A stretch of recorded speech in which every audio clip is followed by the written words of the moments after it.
not go right for you guys tonight, but Shea having 8 turnovers, I mean, just very uncharacteristic.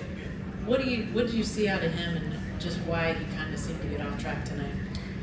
Yeah, I think that's the word from our standpoint. First of all, credit Indiana. I thought they obviously earned the win. They outplayed us for most of the 48 minutes, and that's the story of the game. They went out there and attacked the game.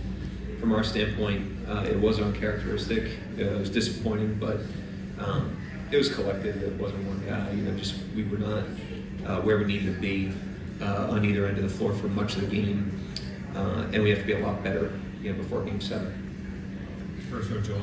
Joel Lorenzo with the Oklahoma. Mark, I think the figure I saw was that the 60 points you had leading into the fourth was the fewest you had in the game through 3 quarters all season. Sort of, what did you feel was lacking, especially stylistically and competitively on offense, and were there moments that you thought you should have capitalized on? I'll look at it.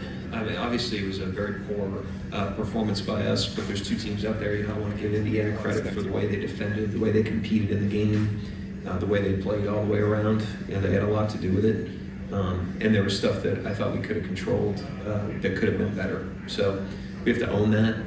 We'll look at it, we'll learn from it, like we always do, and then we got to obviously be much better going into Game 7. Front row, Barry. Yeah, Barry Trammell, Tulsa World. You actually outshot him in the first half and getting beat 22. Is that a sign that just everything else, you play with no force or no will or whatever the word might be? Yeah, I think obviously the turnovers in the first half, that's uncharacteristic for us to turn over like that. That led to fast break points. I thought that's what ignited them.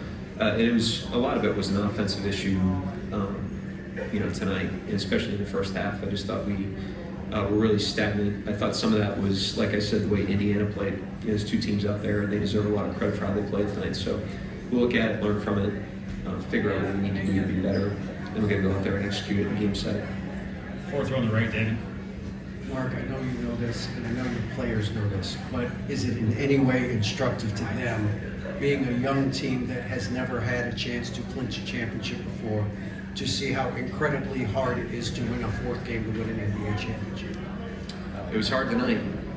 Indiana was great, and we were not. So we had the same opportunity Indiana does on Sunday. The score will be 0-0 when the ball goes up in the air. It's a privilege to play in Game 7s. It's a privilege to play in the finals.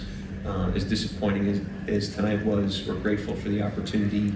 And we put in a lot of work this season to be able to play that game at home, which is exciting to be able to do it in front of our fans. So, obviously disappointed tonight, but we'll regroup, get back to 0, learn from it with clear eyes like we always do, get ourselves as ready as we can be to play Game 7 on Sunday.